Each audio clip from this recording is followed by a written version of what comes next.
Thank you. Thank you. Think back when you were 9, 10, 11 years old, growing up in your neighborhood. Did you sell anything door to door growing up in your neighborhood? I was a Cub Scout, Kensington, Maryland, Pack 456, Den 2. We had to raise money for the pack, so the pack leader decided we were going to have a sales contest. We had the incredible privilege going door to door in our neighborhood, cold calling, selling furnace filters. Pretty exciting product, huh? And the little Cub Scout that sold the most furnace filters in 5 days won a brand new royal blue 26-inch 10-speed Schwinn Varsity. Man, I wanted that Schwinn. There are a few of you here in the audience old enough to remember back then, 10-speed Schwinn. I'd be the king of all bikes. I'd be the first kid in my block to actually own a 10-speed. I got so excited. I ran downstairs to my mother's hamper and got some clothespins. Ran upstairs to my father's dresser and got some playing cards. Put the playing cards and clothespins out where I could see them every day to visualize my success. What was I going to do with them? Put them on the spokes, right? 4 in the front, 4 in the back. My motor. July 16th, the hottest day of the year, the furnace filter samples arrive. And there's Billy Cates dressed up in his neatly pressed Cub Scout uniform, trimmed in gold, gold kerchief, furnace filter samples tucked under my arms, order forms tucked under my arms. My mother pushes me out of the front door like a mother bird pushes a baby out of their nest for their first flight, cold calling door to door. You know, growing up in your neighborhood is usually a pretty friendly place, right? Till you start to sell something. Went up one side of the street, no luck, no sales. Down the other side, no luck, no sales. Starting to get a little discouraged. And I was afraid to knock on that thing. I was terrified to knock on that next door. That's where Mr. Bill Wilkes lived, friends of my family, but to me, the ogre of the neighborhood. Did you have an ogre growing up in your neighborhood? We all did. In ours, it was Bill Wilkes, because his house was at the end of the street next to the dead end. We played a lot of baseball on that dead end. Third base was on his property. He didn't care for that. We never had to worry about what inning we were in. We just kept track of runs. Whoever had the most runs when Mr. Wilkes came home from work won the game, right? There I was hoping that Mrs. Wilkes would answer the door. Knock, knock. Large shadow fills the doorway. Mr. Wilkes. What are you doing there, Billy Cates? Selling furnace filters for the Cub Scouts. You don't want one, do you? Pretty good closing line, huh? I don't know, might take a couple. You have the right size. Come on in, let's measure. The ogre of the neighborhood was being nice to me. Sat me down, measured the furnace. I had the right size. He ordered 2. My first sale. I was excited. Then he asked me a question I'd never heard before, and frankly, will never forget. So Billy Cates, going door to door, cold calling, not an easy thing. Tell me, son, what's your closing ratio?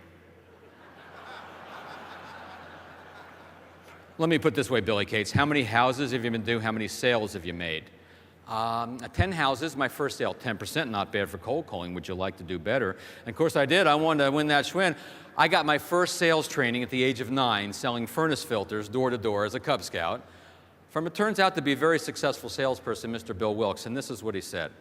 Billy Cates, when you're done here, go across the street to the D'Angelos. Tell them I sent you there. Tell them I bought 2, and ask them how many they want. When you're finished with them, find out who their neighbor is and keep repeating the process. Wow, I was excited.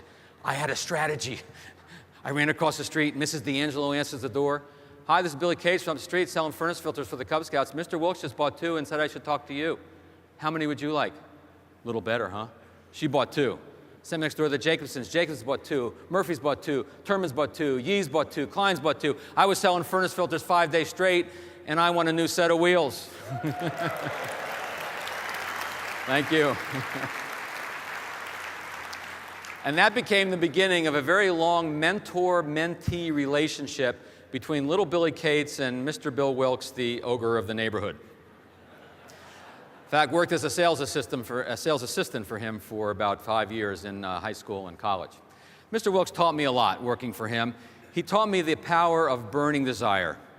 Napoleon Hill, in that great book, Think and Grow Rich, calls burning desire the starting point of all achievement. Right? How bad do you want it? Now, I know you're here at MDRT today because you have a burning desire to be successful in this business.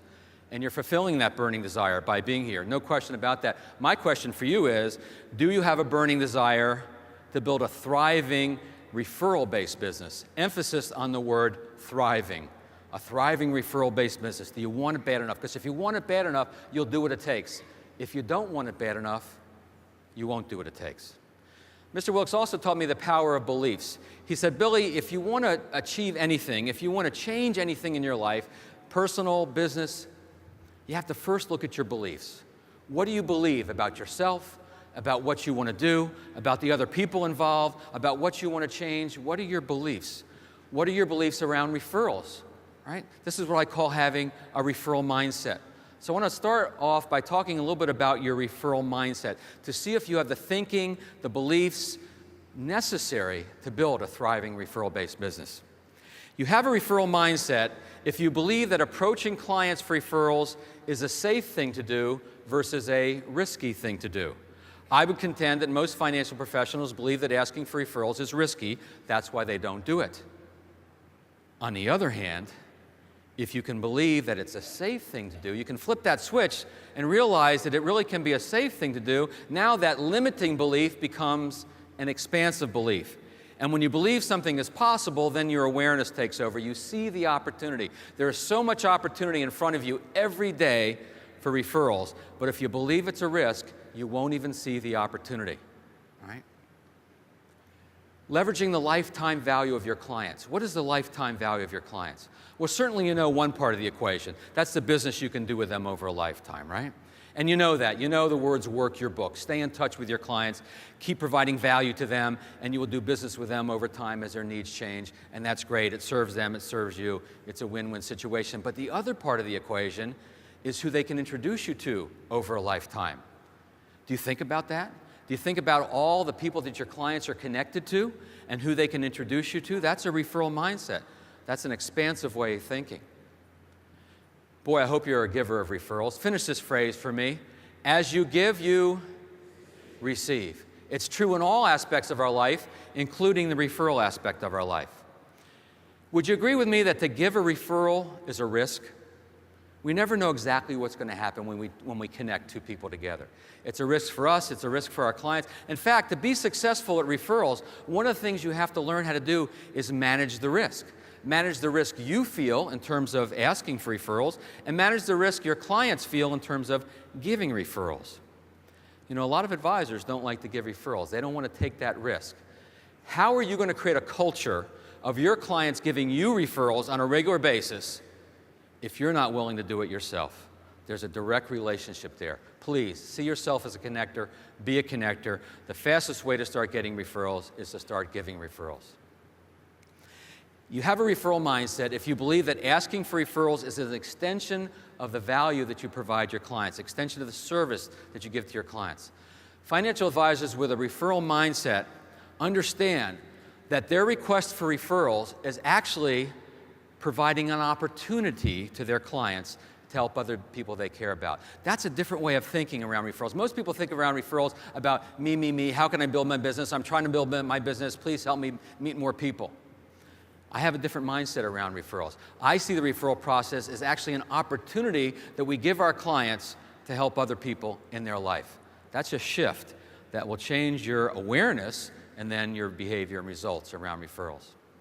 I leave this one blank. We can have a little fun. It's a pretty large group, about 6,000 people here, but we can still have fun with this. I blank to get referrals. What fits here for you? Call it out. Let me hear it. Love to get referrals. That's always the first one that comes up, right? What else maybe fits here?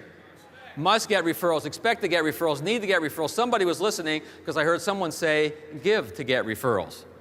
How about this one? Forget to get referrals. A little guilty laughter there, huh? Well, in a few minutes, I'm going to give you a simple little tool, a simple little technique that will allow you to make sure you never forget again.